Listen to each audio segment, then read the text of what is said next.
Interest in research question. If the Catholic Church recognizes free will as a gift from God, then shouldn't the Catholic Church allow us to interpret the world at our own will and make moral decisions for ourselves?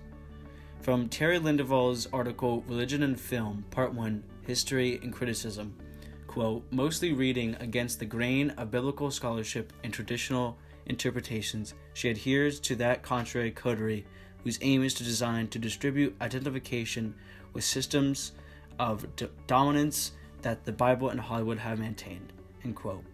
Publishing or speaking out in any way that contrary to the beliefs of the Church would be thought to be radical and extreme.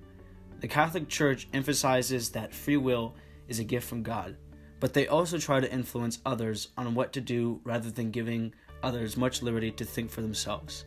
Since the beginning of the Church, especially since the beginning of movies, the Church has tried to influence her followers on what they should be watching or reading in their everyday lives.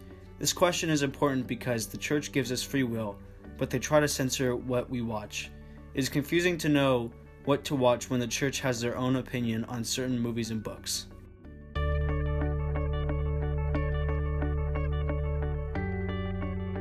Historical context. In the early 1920s and 30s, movies were beginning to be censored by the Catholic Church for their use of profanity, sexual innuendos, showing too much skin, and overall morals. The first step into censoring the film industry was in 1934, when the Archbishop of Cincinnati, John T. McNicholas, created the CLD, or Catholic Legion of Decency. This would eventually become known as the NLD, or National League of Decency. Up until the 1960s, filmmakers and producers avoided a C, or condemned rating at all costs. The Church heavily criticized Hollywood and fully accepted the censorship of many movies at the time. Prior to this, in 1929, the Hays Code was created by Will Hays, a former U.S. Postmaster General and the president of the MPPDA, or Motion Picture Producers and Distributors of America. It set a list of guidelines and rules initially called the don'ts and be carefuls. The Hays Code and the NLD were first enforced heavily in 1934 up until 1965, when the age-based rating system that was taken up by the MPPDA. Nearly all Hollywood producers detested the censorship system for the reasons that they couldn't add scenes into movies that were very important and crucial to the stories, or that they followed the book version. For example, movies couldn't even suggest the idea of homosexuality, rape, or sex.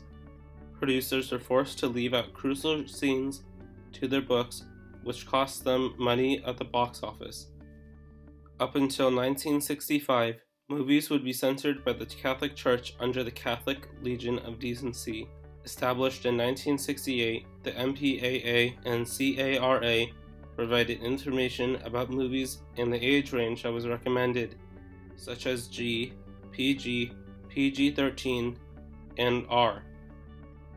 This ended the censorship in Hollywood and gave back the option to viewers of which movie was appropriate for themselves and for their families. Theme of topic. The theme of the topic Church and Censorship is the Church and State. This theme's definition means the governing structure of people, state, or nation. Church and censorship connects with this theme because of how movies in Hollywood get censored all the time. An example of this is the movie The Golden Compass, directed by Chris Weitz. This controversial movie, an example of the Catholic Church censoring a movie. The Church explains this movie as, quote, series and an assault on the Catholic Church and religious faith in general, end quote. Although this movie sets place in fantasy world with talking animals and magic, it has strong ties relating to the Catholic Church in negative ways. The Catholic Church boycotted this movie and told many not to see it in theaters.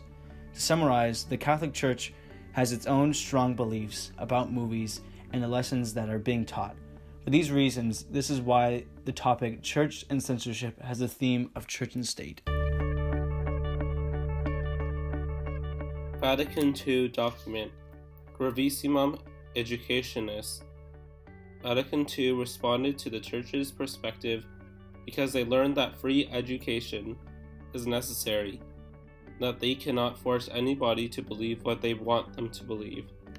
The Church learned that it needs people to take on the responsibility to view what they choose to, such as movies and Hollywood, and make normal decisions for themselves.